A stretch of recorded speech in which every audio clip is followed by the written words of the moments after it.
Hi there, YouTube. You're probably wondering why I was slurring my words. And that's because it is time for the first ever episode of Drunk Q&A.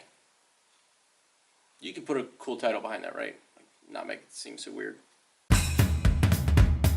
So as all good things, I went to Instagram to ask you guys for your questions, telling you that I was going to be doing a drunk Q&A tonight. You guys come up with weird shit. So this is going to be about halfway serious and halfway... I couldn't make it up if I tried. So if you saw our Black Friday ad, this is definitely all familiar to you. That was the video on last Wednesday. Basically, I took 4 shots of whiskey right off the bat, just to get the night started, to, method act, to be drunk on camera. So I figured now would be a good time to do a drunk Q&A. So, as Poll on Our Tactical says, drunk Q&A is best Q&A.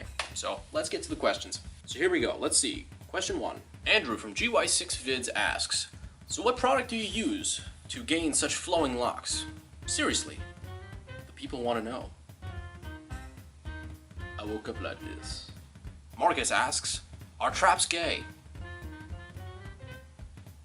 I feel like traps are the definition of gay.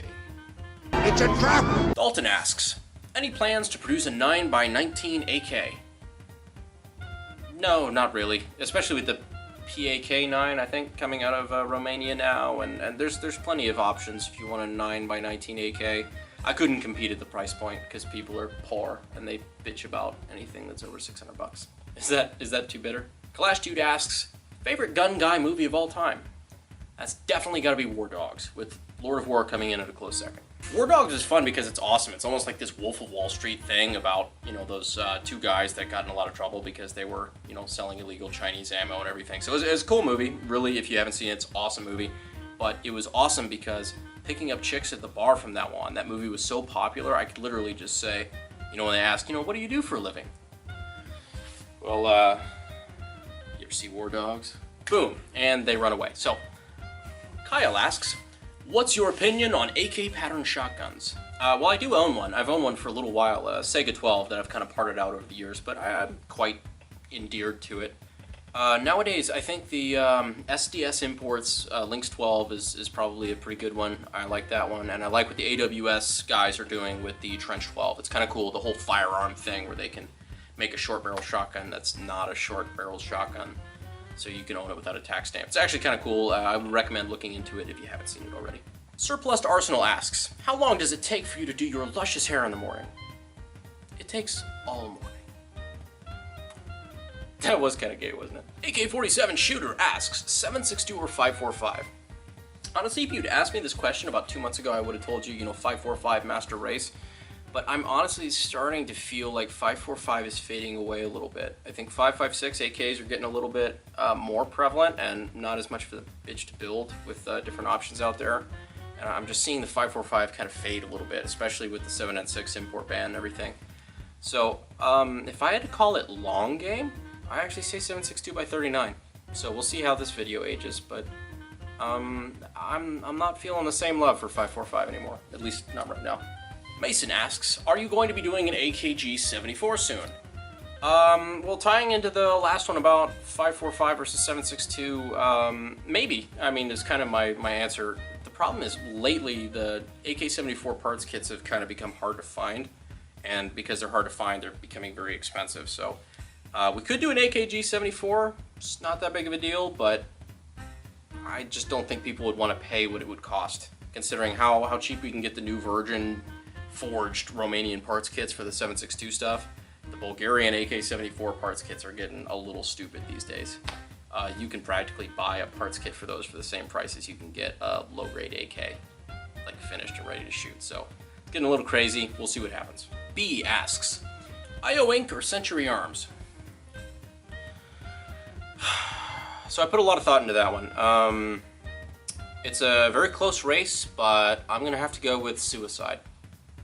Hingle McCringle Berry asks, is Do It With Dan really a lesbian? Mason again asks, what is the best AK trigger?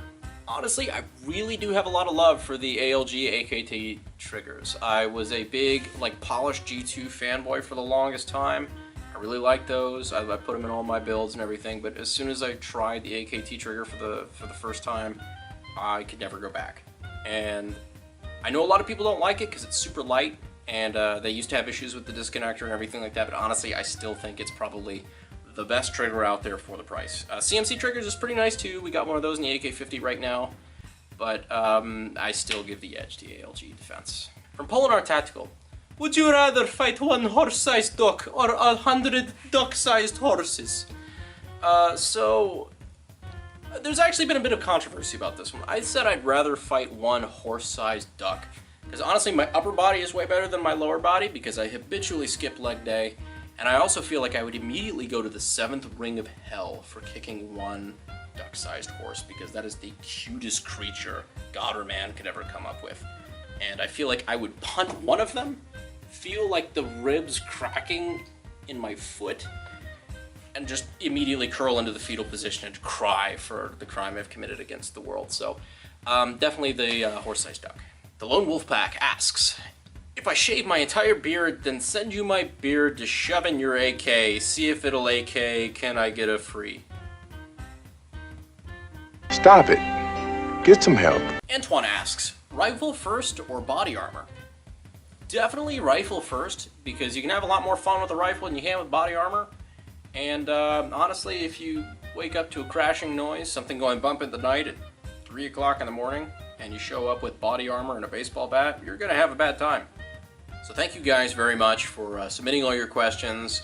If you made it this far into the video, please tell us if you liked the video. Well, I don't actually like that. I don't like that at all. So thanks for staying with my drunk ass this long, and thank you so much for submitting your questions.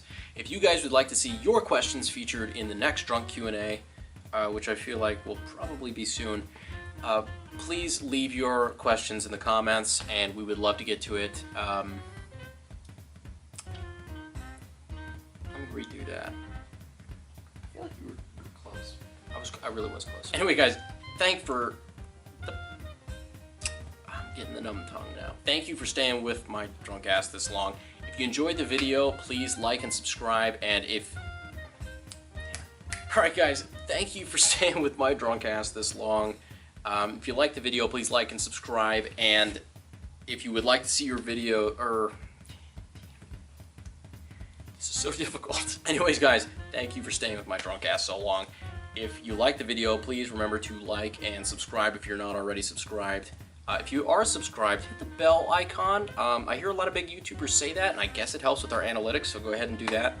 And if you would like to see your questions featured in the next video, which I assume will be fairly soon, please leave your questions down in the comments, and we would love to get to it. Entertaining questions, serious questions, we like to have an even mix of both. So anyways, I hope you guys enjoyed the video, and we'll see you next Monday. Thanks guys.